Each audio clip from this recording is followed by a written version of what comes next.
Salut, c'est Olivia. Alors, c'est une vidéo que je fais sous le coup d'une émotion, encore une fois. Cette émotion est la colère, et je crois qu'il y en a deux parce que se joint à la colère peut-être une forme de tristesse, je sais pas trop. Bon, bref, c'est la vidéo 2.0 à celle que j'ai déjà faite concernant mon grand-père maternel. Mon grand-père est un pédophile incestueux et ma grand-mère maternelle est dans le déni. Mes grands-parents sont décédés et je subis toujours et encore indirectement les séquelles d'un trauma intergénérationnel, à savoir mon grand-père a violé ma mère lorsqu'elle avait 8-9 ans jusqu'à ses 17 ans, lorsqu'elle a quitté le foyer de la maison, enfin le foyer familial. Et qu'est-ce qui m'amène à refaire une vidéo de la sorte, à reparler de lui ou reparler de ça? C'est parce qu'en fait, j'ai envie d'exprimer que je déteste mon grand-père. Je déteste ma grand-mère. Je les déteste tous les deux, même si j'ai beaucoup de compréhension dans ce qu'ils ont pu vivre et dans ce qu'ils ont pu me transmettre. Je les déteste à un point où je continue encore à porter une colère qui à la fois ne m'appartient pas, mais à la fois c'est une colère dont j'ai l'impression dont j'ai besoin, parce que j'ai l'impression qu'elle me fait avancer. Avancer où et comment? Avancer parce que j'écris mon livre sur mon histoire et j'écris mon témoignage des viols que moi j'ai subis, mais des viols que ma mère a subi. Et je vous raconte même pas les détails de l'état dans lequel je me trouve, je me situe, dont je revis à chaque fois que je me replonge dans mon bouquin. C'est pas la sensation dans le fait de revivre les scènes.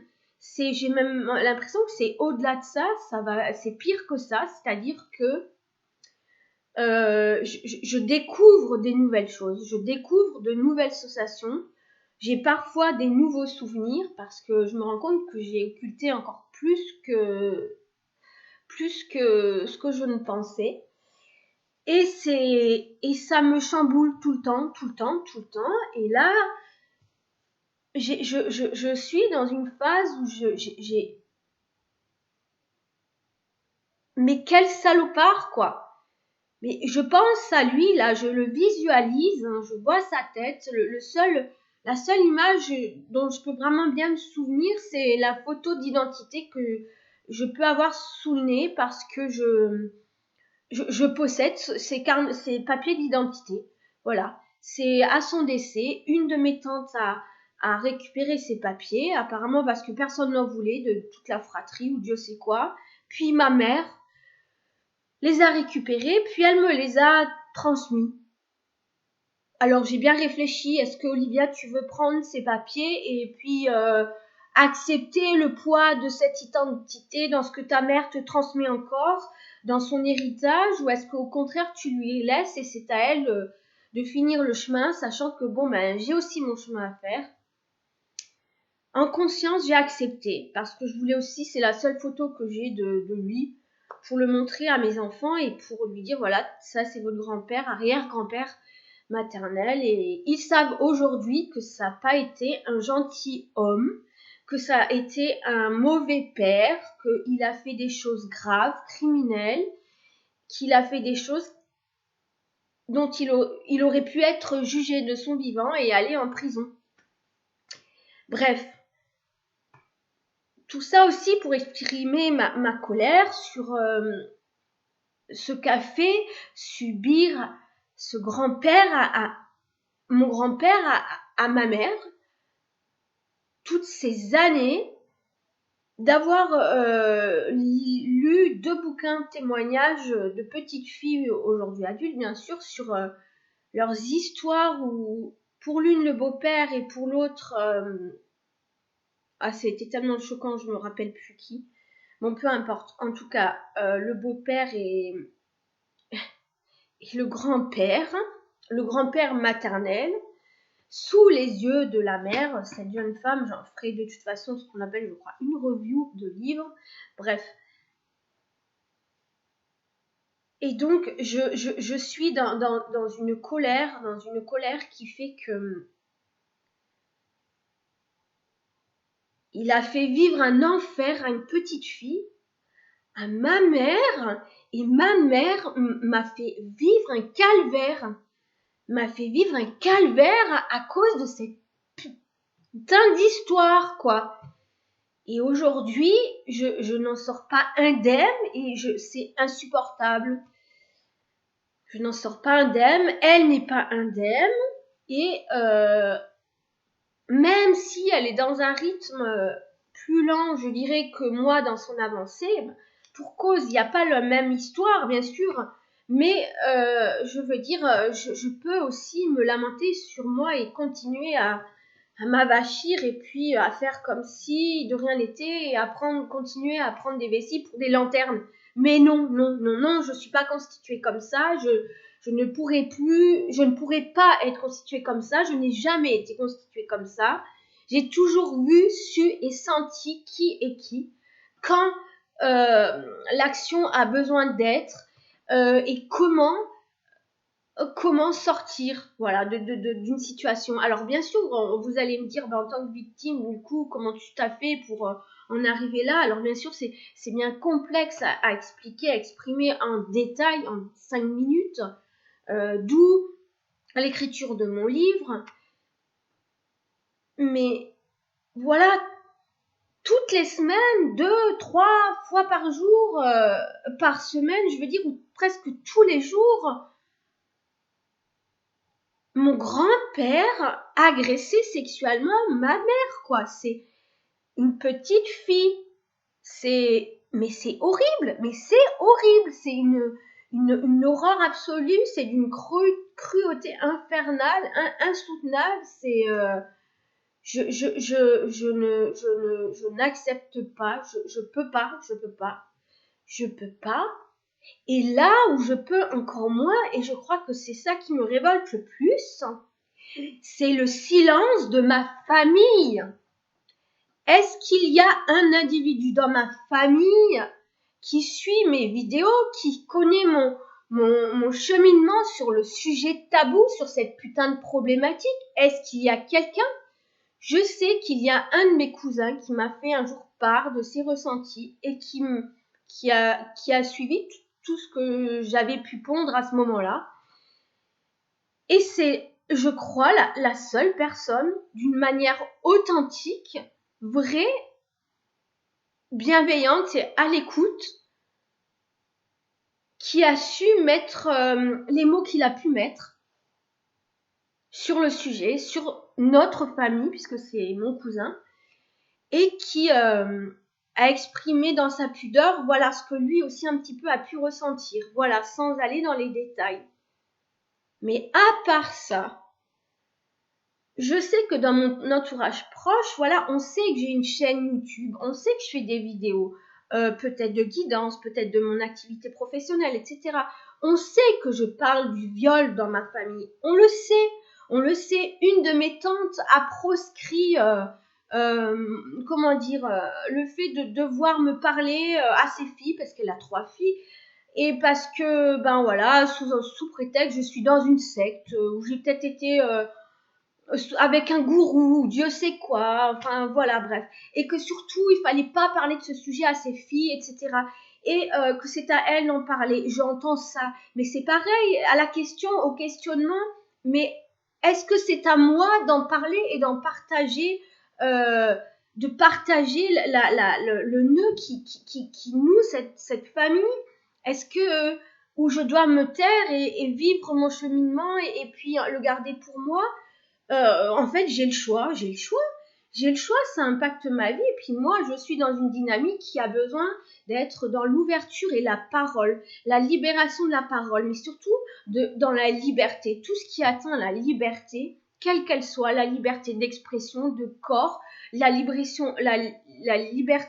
d'art, de vivre, quoi que ce soit, qui soit brimé en ce sens de liberté, pour moi, ce n'est pas possible. J'en souffre, ça me touche, je peux pas. Je ne peux pas, je peux pas. Comme un oiseau emprisonné dans une cage, je ne peux pas voir un oiseau dans une cage. Je ne supporte pas les oiseaux dans les cages, je peux pas. C'est pas leur vie, c'est pas leur c'est pas leur issue, c'est pas enfin voilà, je peux pas, c'est comme ça. Et je décide et j'assume et je prends la responsabilité de parler de ce putain de grand-père maternel qui m'a foutu en l'air, qui a foutu une partie de ma vie en l'air et qui continue de me parasiter parce qu'il parasite toujours ma propre mère et parce que ça continue de détruire des choses dans le transgénérationnel et parce que moi j'ai envie que ça s'arrête. J'ai envie que ça s'arrête, ça va s'arrêter à ma hauteur dans le moyen et les actions que moi je vais pouvoir donner. Mais si toute ma famille continue à se laisser des œillères et puis à faire comme si de rien n'était et pas en parler, bien sûr que ça va continuer de génération en génération.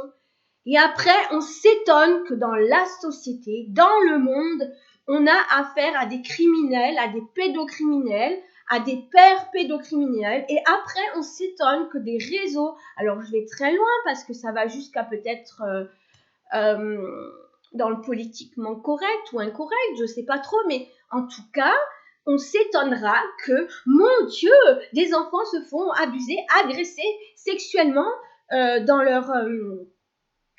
la société, dans des organisations pédocriminelles organisées, etc. Mais il s'agit d'hommes, de prédateurs, il s'agit de nos pères, de nos grands-pères, de nos arrière-grands-pères. Enfin voilà, qui aujourd'hui peut dire que ne pas se sentir concerné, surtout quand il est dans une générationnelle, j'ai envie de dire, qui est impactée par le sujet. Donc j'ai envie de dire, merde, mais réveillez-vous la famille. Je me sens seule et isolée dans cette famille, bien que voilà, je sais bien que je suis rejetée dans ce sens-là aussi parce que je suis la fille de, j'allais dire son prénom, mais peu importe, la fille de ma mère. En même temps, je m'en porte pas plus mal, c'est sûr. Mais bon, ben, à me dire, ah ben oui, moi j'ai pas encore pu voir tes vidéos, je peux pas, c'est trop dur. Oui, mais c'est trop dur pour moi, c'est trop dur pour l'enfant de 5 ans qui se fait violer depuis des années, ça va continuer. C'est pas plus dur, ou c'est peut-être même plus dur pour un enfant qui va découvrir que son père est un monstre, qui va découvrir que son grand-père est un triple monstre. Enfin, je veux dire, voilà, arrêtons les petites manies, les petites manières, arrêtons les petits gna gna gna, les petits blablabla, tourner autour de sa petite personne de merde pour j'ai envie de dire, minimiser et banaliser